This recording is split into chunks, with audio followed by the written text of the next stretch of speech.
Сәлеметсіңдер ме балалар? Бүгін біз 13-ші тақырыпта я әрпінің жазылуын жалғастырамыз. Біз я әрпінің қалай жазылатынын білеміз. И-а әрпі қосылғанда я деген дыбысты береді.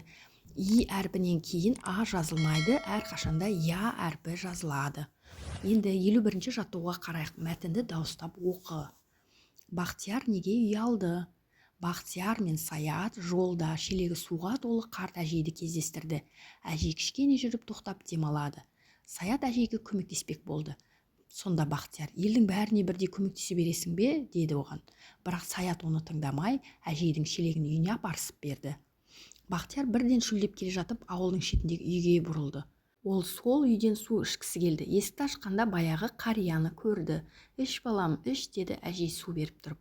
Бақтияр ұялғаннан суды ішпестен далаға атып шықты. Балдырған журналынан алыныпты. Енді тапсырма. Мәтін не туралы? Мәтін үлкен кісілерге көмектесу, үлкен кісілерге құрмет көрсету туралы айтылған. Одан кейін Бақтияр неге ұялды деп ойлайсың? Оның орнында сен болсаң не істер едің?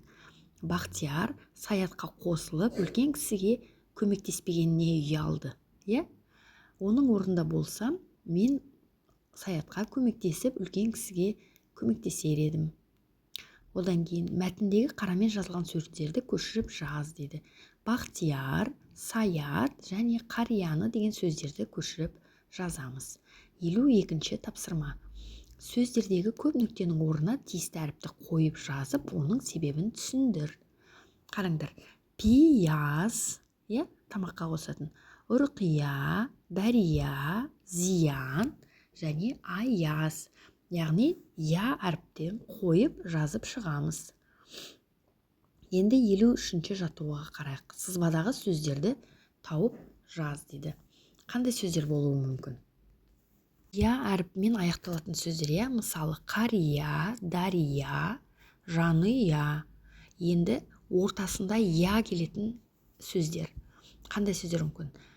Қиял, Зиян және Таяз. 54-ші жаттығуда жұмбақты оқып шешуін тап деді. Қалқиып ұзын құлағы, елеңдеп қорқып тұрады. Ол не болады? Ұзын құлақты дейді, қорқады дейді. Ол қоян. Енді сол жұмбақтың шешуіндегі сөзге дыбыстық талдау жаса дейді. Дыбыстық талдау, балалар? Қараңдар. Қоян дегеніміз естілгенде қоян болып естіледі. Яғни бұл жерде 4 әріп болып жазылады, 5 дыбыс, 2 буын, қоян, және 3 дауыссыз бар. Қ дауыссыз, И басы түртілетін дауыссыз, және Н дауыссыз. 2 дауысты бар, О және А. Яғни Қ қатаң, О жуан, И басы түртілетін үнді, А жуан, және Н үнді болады. Енді 55-ші тапсырмаға қарайық. Құстарға қамқорлық тақырыбында берілген тірек сөздермен әңгіме құрастырып жаз деді. Қандай тірек сөздер берілген? Балалар, құстар, ұя жасау, жем шашу. Онда біз құстарға қамқорлық деп тақырып қоямыз да, жазамыз. Құстар табиғаттың бір бөлшегі. Көбінесе кішкентай балалар құстарға қамқорлық жасағанды ұнатады. Қыстап қалатын құстарға ұя жасап, жем шашады.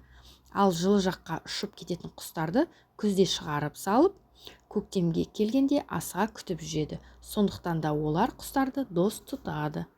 Осымен сабағымыз аяқталды.